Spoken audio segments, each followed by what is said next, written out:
2014 grand i ten, tax paid till 2029। The car is highly modified, প্রচুর modification আছে গাড়িটায়।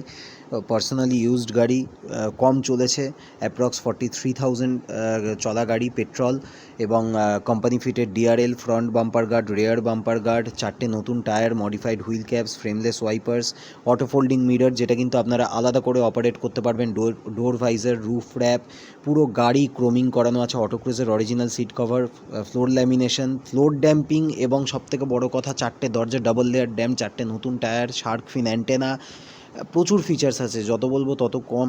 Scarf plates লাগানো আছে, যেটাকে ফুট প্লেটস বলে অনেকে। কদিন আগে সাসপেনশানের কাজ করানো হয়েছে, নতুন শকার, নতুন লিঙ্ক রড, ক্লাচ প্লেট নতুন, গাড়ি চলেছে 43K approx, bonnet hood damping করা, সোনির সাউন্ড সিস্টেম আছে, অ্যালপাইন JBL এর স্পিকার্স, রেয়ার ক্যামেরা, প্রচুর ফিচার্স, তার মধ্যে বডি কিট লাগানো গাড়িটায়, frameless wipers, tax paid till 2029। Personally used গাড়ি, ভীষণ একটা ইম্যাকুলেট কন্ডিশনে আছে গাড়ি, পার্সোনালি ইউজড, খুবই ভালো কন্ডিশনে। যারা ইন্টারেস্টেড আপনারা যোগাযোগ করতে পারেন। দেখতেই পাচ্ছেন গাড়িটা একদম মানে পালিশ করে দিলে পুরো নতুনের মতো।